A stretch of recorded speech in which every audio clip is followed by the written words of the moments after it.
August is here once again, and yes, National Goat Cheese Month, but also the top 10 free-to-play characters in Marvel Strike Force. Which are the characters that you should be working on? Who is getting the most usage? That is what we are talking about in this video, and if you're ready for it, find that like button and you know what to do. Let's go smash it! ValleyFlyin.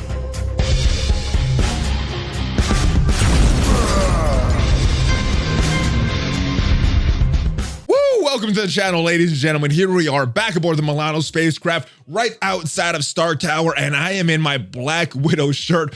Opened this in my loot crate box earlier today, and if you want to check out what else I opened, check out the video that released earlier today. But we are not talking about that. We are talking about these top 10 characters in Marvel Strike Force today, guys. Which is the best characters that you should be farming, or who are the best characters you should be farming? Before we get into that list, I do want to thank everybody that watched last month's video. Usually one of the most popular videos of the month, guys, and I want to thank everybody that gave it a thumbs up. I'm going to do it right here. I want to thank you in advance if you give this video a thumbs up. But let's talk about this list, guys, because there are a lot of characters that are very, very good in this game, but are not eligible for this list. And technically, a lot of these characters you can build up, and you can get them very usable without spending any money. But the line is drawn for this list, guys, if they have a node or if they're available in a store. And yes, the milestone characters can be included. Milestone characters, I'm talking, not milestone, achievement characters like the Hulk and the daily login character like Wolverine, they are eligible. As you can see, these milestone characters, they are not eligible for this list right now. Maybe they will be eligible in the future. Maybe they will get a node, but yes, legendary characters not available. And then characters that obviously you cannot get right now without spending money. And then there's a character right here, not even in the game. But this list is not just based upon how good this character is. It's also based on how much I'm using this character in this past month. And I think that's valuable for players in mid-game, newer players even, to focus on which characters are going to give you the most bang for your buck as far as your usage of resources. So even if a character is very, very good, looks very good on paper, you're not really going to be using him once you get to the end game. You might not want to divert your resources to that character. So that is why usage is very, very big. And I'm going to talk about which mode I am using these characters in. But there are some characters that are recently eligible for this list. And let's clear this off and let's talk about these two characters. First one is the Blob, recently made available in the Arena store. Big part of that Brotherhood 2.0 team. Is he going to make it on this month's list? Also, Ironheart recently came to Villain 7-9. Is she on this list? Does her role in the Power Armor team make her so valuable that you should be working on these characters? We will see, guys. Let's clear this off. Let's bring up this top 10 and let's start this list. Number 10. Yes, coming at number 10, the Sad Case of Vision. This character was like the #1 character, and this may be his last month on this list. I am not sure. I'm just not using him. The reason he is number 10, I don't use him. I use him in War, and I use him in Blitz, and that's pretty much it. I don't really have a home for him, but he has a very, very good kit, and that is why he is on this list. Let's go take a look at it. Or to take a look at his kit, not a lot of waste here. Every single one of his skills, guys, very, very good, very strong basic. It is a chain attack with bleeds on tech enemies. Dive bomb, his first turn move, 4-turn cooldown, pretty low cooldown, but available on turn 1. Ability block to the primary and adjacent targets. So annoying when you're going up against an enemy vision, guys. Ultimate is a big AoE attack that clears 2 positive effects on the entire team. So awesome if you're using him, and so horrible if that is an enemy vision doing it to you. And this is a big one. So much dodge on the enemy vision, so annoying. Some dodge on your vision, but the defense up on spawn, very, very good passive as well. So very, very good character. Like I said, the reason he's not ranked higher is that he's kind of a jack of all trades. Fits pretty good on a Power Armor team, fits pretty good on an Avengers team. You could use him on a different type of tech team and works well in a lot of different teams. Just is not really strong in that. You know, he can be replaced by other characters is what I mean. So yeah, so very good character, but the reason he is dropping down, that he fell 2 spots all the way down to number 10, is that just usage. And War and Blitz is pretty much for me. I know some people still use him in Arena, some people use him in Raids. I don't, not even as one of my backup characters in Ultimate 7, but if you want to farm Vision, because he is that jack of all trades in this game, it's available Mystic 3-9. Number 9. All right, now welcome back to the list. Venom and his rise and a spot back on this list coincides with the rise of the symbiotes. And yes, team, so good. The 3 of those symbiotes are better than a lot of synergized 5-man teams in this game. They're so good. He's a very important part of that team, has a very, very strong kit. Yes, using him in a lot of modes right now. Obviously, War and Blitz on that symbiote team. He is a very, very important U7 backup that I'm using almost on a daily basis. Great grades as well, and I don't have him for Dark Dimension 3 yet, but if you got him along with the other 2 symbiotes, it makes that city section so easy, so I am told. But let's go take a look at his kit and see what makes his character so good, guys. All right, and kind of like Vision, there is no waste in Venom's kit, guys. Very, very strong kit all around. Let's take a look at his basic. It does some good damage, applies the bleeds. The big thing here, though, guys, flipping 2 positive effects, 2 negative effects. Very, very important basic for countering that Hydra team in War, and a lot more use outside of that. But I love this move when countering the Hydra team. Also love this move, Ability Block. I use this on Red Skull and a lot of other targets, but again, very, very strong move. Ability Block turn 1, we talked about it's important for Vision. Venom also has that, so yes, his does bleed. Very good candidate for a T4, applying bleed for 2 turns instead of 1. I don't have it on that yet, but that might be one of my next ones. Definitely is going to be one once I get him to T14. His ultimate is a very good one as well. Has a higher cooldown, but is a very good one as well, spreading the negative effects to all of the adjacent targets. Very, very good move. And his passive, it's okay. It helps him. So this is a very good passive for him. I don't like it that it doesn't help the rest of the symbiote allies, but very, very good for Venom.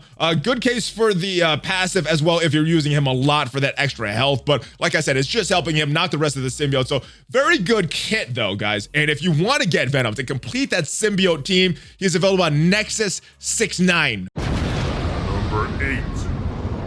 All right, and coming in at number 8 this month is Graviton, and he fell 3 spots this month, and a lot of that does have to do with usage. I think I was experimenting with him a lot more last month, not as much this month, really not using that aim team too much, that full aim team, outside of War, outside of Blitz, you know, and he still makes that hybrid Aimtron team, but just not using them as much right now, but still a very, very good character, guys, and a very important part of that aim team, and very important part of any kind of a debuff heavy team, because his kit is so good. But yeah, for me, usage is why he's fallen those spots. War and Blitz is where I'm using it, but let's go take a look at his kit and see why he still deserves to be mentioned on this kit, even with his low usage, guys. And yet another character with very little waste in his kit, guys. Every move he has is very solid. He has a very strong basic, and depending on the amount of negative effects on the enemy target, this could be a very, very strong move, maybe one of the strongest basics in the game if everything aligns right. So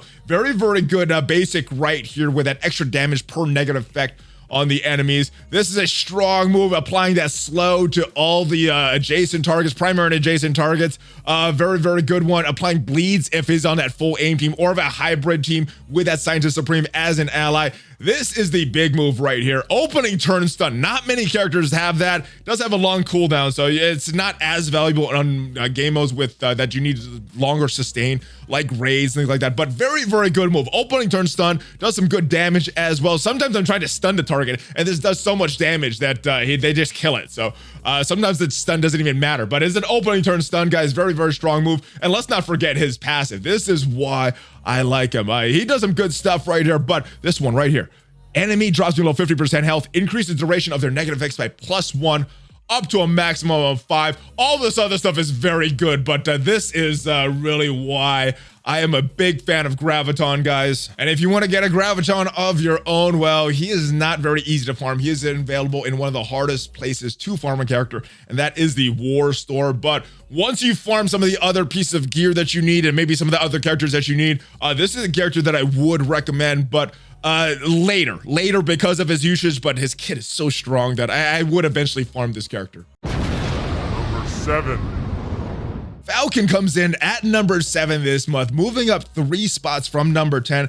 Why did he move up? His kit is exactly the same. Well, he moved up because he is now one of my backup Ultima 7 characters. And our alliance has recently moved up to difficulty 5 in Ultima 7. And I'm finding that you're needing multiple characters. There's not one team that rules all, at least not on my rosters. There's not one team that rules all. So I need a lot of characters. I need a lot of backup characters. He is one of them. Venom is also one of them, by the way. I don't know if I mentioned that before, but Falcon, very, very good character. And obviously War on that power armor team, Blitz on that power armor team. But sometimes I'm seeing people still using him in arena to counter that Black Order team. And yes, he has moved on to my raid team, Ultima 7. And sometimes in the Greek raids, now that we have the Gamma raids or whatever raid is going on right now, I'm using him on that global node. So even in that, I'm getting used. Let's see why he is so good, guys. I mean, you know about Falcon, you know why he is so good, but let's review it in case you're a newer player. And it's all about speed manipulation with Falcon, guys. I mean, he has a good basic, he has a good ultimate, his passive is okay, but really it's all about this special red wing right here,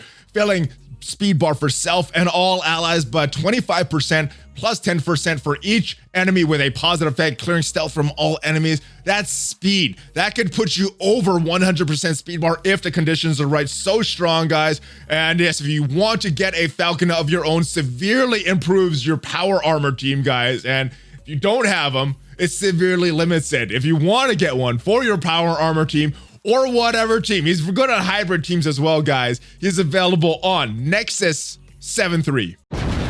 Number 6. Staying in his number 6 spot is our boy Ghost Rider. Such a strong character, guys.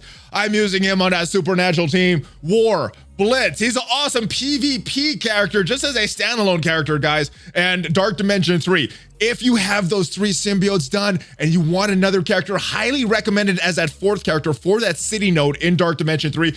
If you have an abundance of your resources and are not even saving up for Dark Dimension 4 and just care about getting through Dark Dimension 3 very fast, he's a good character as your 4th character, guys, and just does so much. I still see him a little bit in arena. A lot of it is dominated by the Black Order, but once in a while we'll run across him on defense. And so like I said, PvP, very good. Let's go take a look at his kit. He does a lot.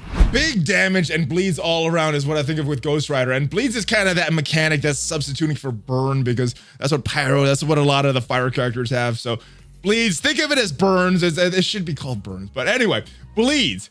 He's got a lot, and what really makes him is this one. The scary thing is his passive right here, Spirit of Vengeance. On a non-summon ally death, attack the enemy that killed that target.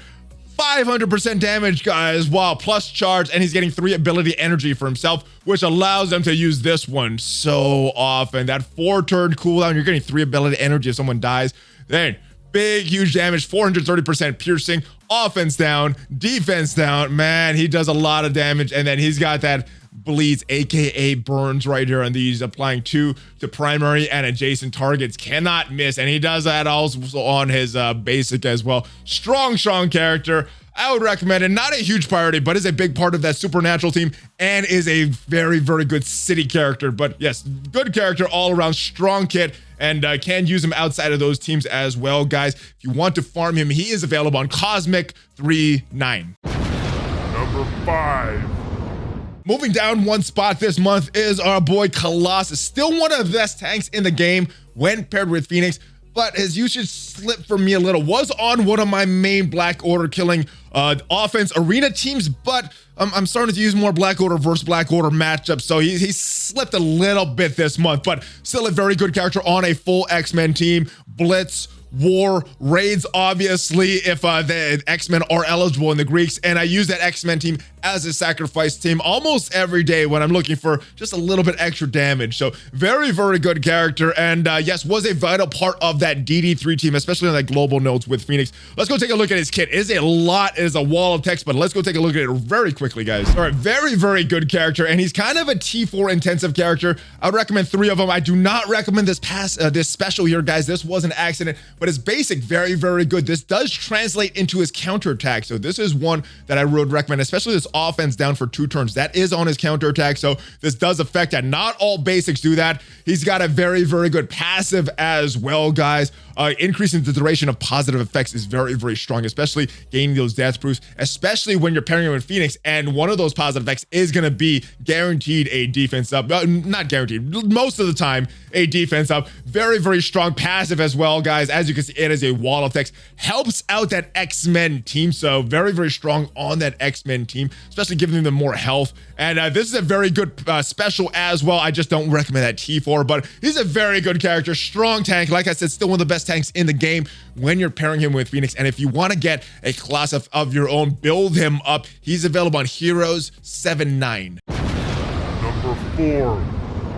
So why has Scientist Supreme once again surpassed Colossus on this list, guys? Well, it comes down to usage. Now that we are in Ultimate 7 difficulty 5, she is in that rotation of characters that I'm using on almost a daily basis in that game mode, guys. And yes, I'm using her more than Colossus.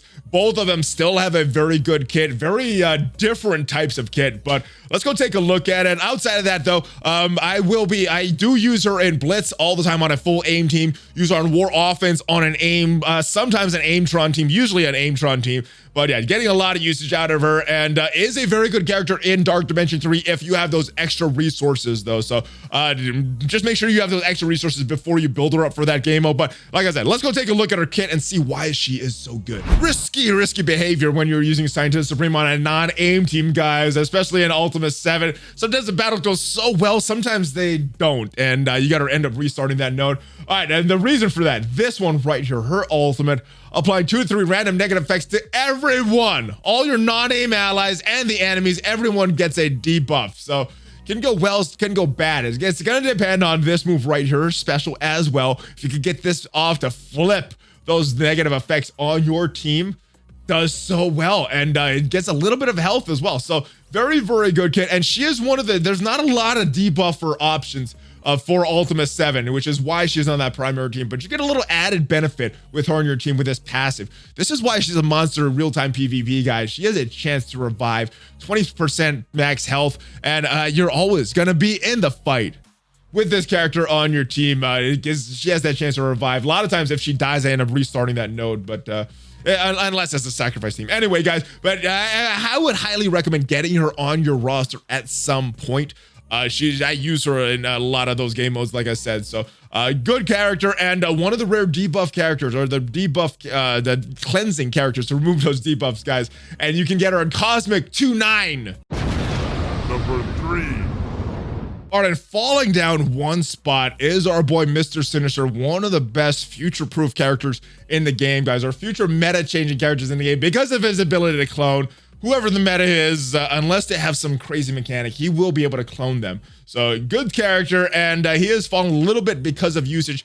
Even though his counterpart Emma Frost has come to the game, it hasn't really increased my usage too much. I know a lot of people are using him in a variety of game modes like Arena, Raid, just not myself. I'm primarily still using him as a War D character and a Blitz character, but his kit is so solid that he's still at this number 3 spot, guys. Let's go take a look at it. All right, and when talking about Mr. Sinister's kit, guys, there's only one thing that comes to mind. This ability right here, cloning the primary target with defense up in is such a strong move. You're getting any character of the enemies. This could go so right.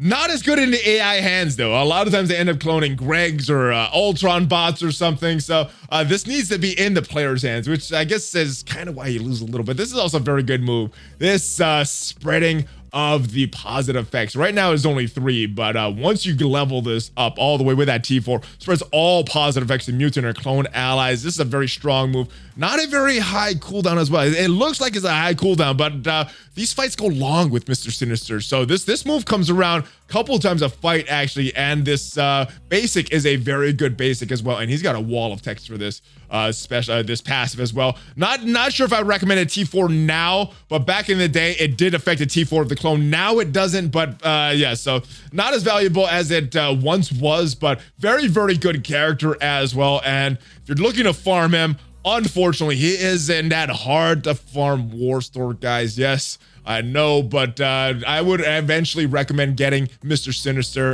Very, very good character, and he does help you to unlock Magneto, so it is a plus there. Number 2. rising up a couple spots this month, and would not be surprised if he overtakes that #1 spot next month. Fast riser, guys, on the move. It is Carnage, and I'm using him all over the place. I'm on that City Lanes in Dark Dimension 3. Only have him and Symbiote Spider-Man, so he is half of my complete Dark Dimension 3 team right now, guys. So super important. Also using him in War and Blitz on that full Symbiote team. Also in the raids, the 3 of them, they can complete a lane. Symbiote Spider-Man, Carnage, Venom. They do so much work, and he is so important with his kit. We're going to take a look at that in just a little bit, but more important than that, he unlocks the legendary Shuri. Yes, super, super important. But let's go take a look at his kit, guys. A very, very solid kit, guys. And a lot of it has to do with this passive. This passive is what really makes that symbiote team really over the top with all that speed bar that he gives the team. When the enemy drops below 25% health, filling the speed bar by 30% for him and all symbiote allies. So not like Carnage, where his passive just applies to himself. No, he is giving this.